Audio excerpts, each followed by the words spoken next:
Good evening. You're now with me, Lorenzo Isaac, for TVS Nightline. Here are the headlines for tonight. Sarawak aims to lead the global hydrogen energy revolution through partnerships with top technology players like Mitsubishi Power.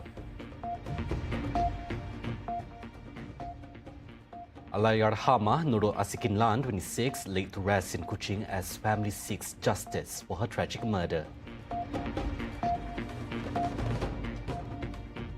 The world's oldest complete 10 Commandments tablet sells for $5.04 million at auction in New York.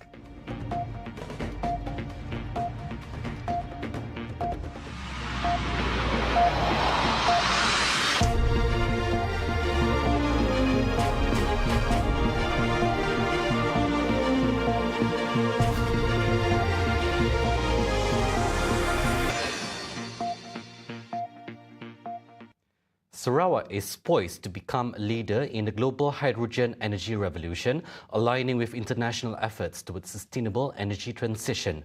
Premier Sarawak, Dato' Peninggalan Sri Abang Johari Tun Openg, emphasized the importance of collaborating with leading technology players like Mitsubishi Power to unlock the full potential of hydrogen. The initiative is expected to strengthen Sarawak's energy agenda while driving the state's sustainable economic growth. He said this in a statement following his first visit to the Takasago Hydrogen Park in Himeji, Japan on Thursday. Located in Hyogo Prefecture, the facility is an integrated hydrogen site developed by Mitsubishi Power, designed for the development, demonstration and validation of hydrogen production, storage and utilization technologies. The visit also focus on observing the manufacturing technology for hydrogen gas turbines for the combined cycle gas turbine power plant in Miri and discussions on enhancing Sarawak's hydrogen ecosystem. Mitsubishi Power has been selected to supply a 500 milliwatts M701F gas turbine for the Petro's own CCGT plant, capable of burning fuel containing up to 30% hydrogen. This will make it Malaysia's most advanced power generation plant.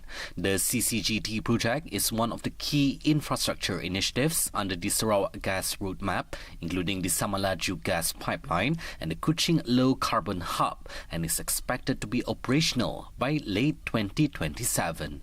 Established in 2022, the Takasago Hydrogen Park integrates research, demonstration and validation of hydrogen-related technologies within a single site.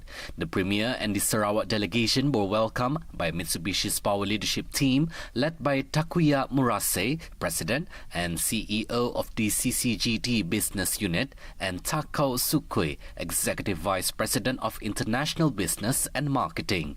During the visit, Abang Johari and his delegation toured the facility and were briefed on the latest advancements in hydrogen production and the validation process for hydrogen combustion in advanced gas turbines. The Petroleum Development Act 1974 PDA and the Oil Mining Ordinance 1958 OMO must work in tandem to ensure seamless operations in Malaysia's oil and gas industry, said Datuk Sharifah Hasidah Said Aman Ghazali. The Deputy Minister in the Sarawak Premier's Department, Law, MA63 and State Federal Relations stressed that while Sarawak has unique rights under the Malaysia Agreement 1963 to enforce its own laws, both PDA and OMO should be integrated for effective governance. Hasidah highlighted the importance of harmonizing the two laws to facilitate smooth operations. She spoke during the roundtable meeting for the Malaysia-Sarawak-China Cooperation Forum and Friendship Cities, noting that Sarawak retains full rights over minerals and natural resources beneath its territorial waters. However, external parties interested in resource exploration must obtain permits and approval through the state. The Deputy Minister reaffirmed Sarawak's commitment to sustainable development in line with the post-COVID-19 Development Strategy BCDS 2030. She also emphasized Sarawak's focus on strengthening partnerships with countries like China, Japan and Korea to attract global investors. She further stated that Sarawak is expanding its global presence to secure investments, positioning the region for future growth. Allahyarham Nurul ASIKIN Lan, 26, who was tragically murdered, was laid to rest at the Semarang Muslim Cemetery in Petrajaya today. Nurul, reported missing on December 5th, was found 10 days later in a ditch at the Tabuanjaya industrial area.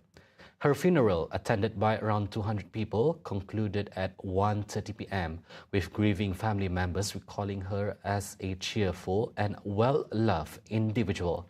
Sarawak Police Commissioner Datuk Mancha Atta revealed that the suspect, a man in his 20s, confessed to pawning Nurul's gold, 1:30 p.m. jewelry to fund a football match outing. The family has expressed their devastation and hopes for justice.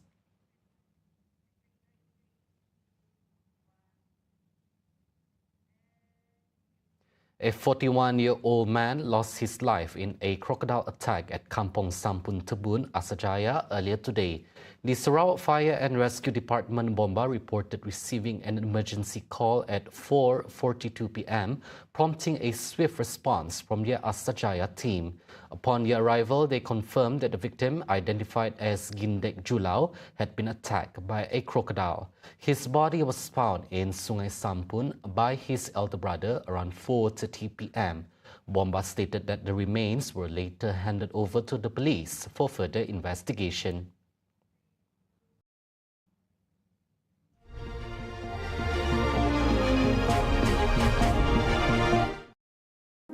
By now, I've been working with Petronas for 35 years. That's how long I've spent my life working with Petronas. Grew up with 4 siblings. My father knew the importance of schooling. We went through a series of interviews actually for a scholarship. And that's when I got offered by Petronas. This guy from Ulurabat, he also went to the same school, can find his way to the UK. It's a spark of inspiration.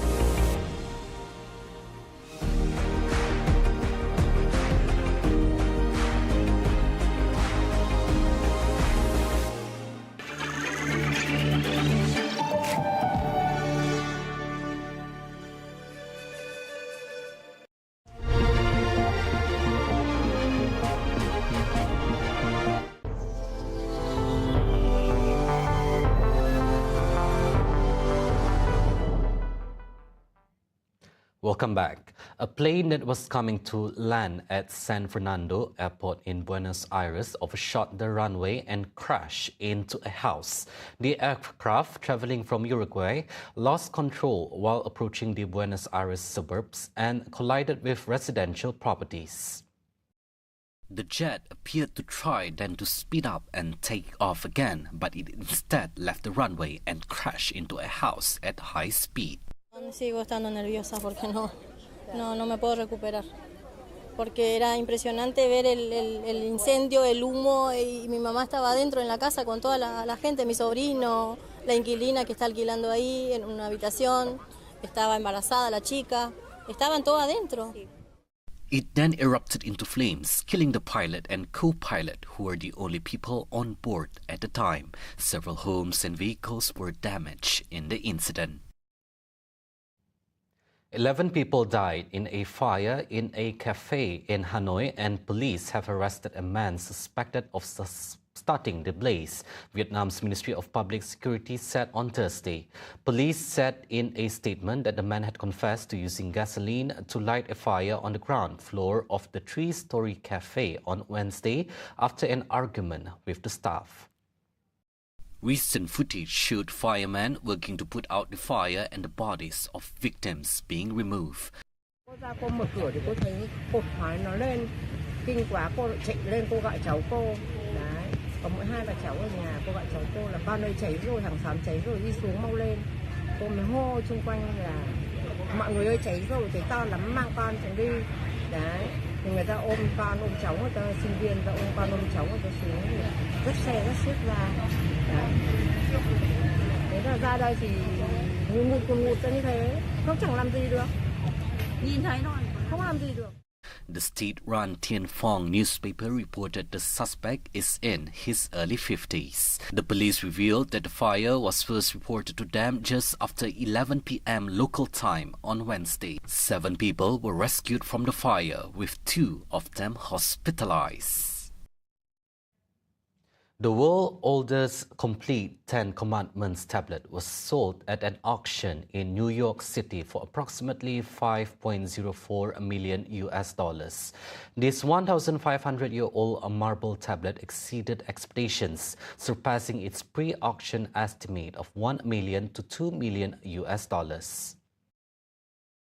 Weighing 115 pounds and standing about 2 feet tall, it dates back to the late Roman Byzantine era.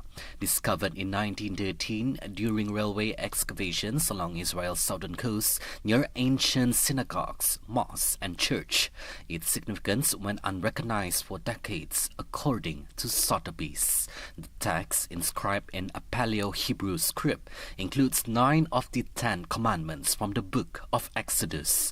The third commandment, "Thou shalt not take the name of the Lord in vain," was replaced with a directive to worship on Mount Gerizim, a site sacred to the Samaritans.